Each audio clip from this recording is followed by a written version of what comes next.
In 2024, if you're not making these white chicken enchiladas, I don't know what you're doing, but you got to try this recipe. This is perfect to use with rotisserie chicken, or you can just cook up you some chicken breast however you want. We're going to add that with some shredded cheese, seasonings. I use a little bit of garlic powder, cumin, coriander, salt, pepper.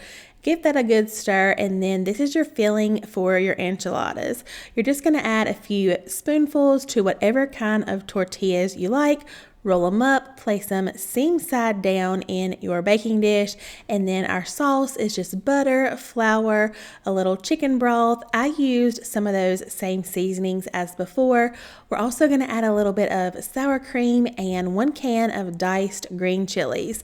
Whisk that together, let it thicken up a little bit, and then you'll pour that over your enchiladas.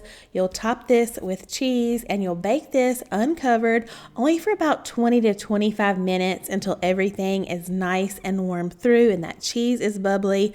Look how delicious this comes out. This is perfect every single time. This is a no-fail recipe.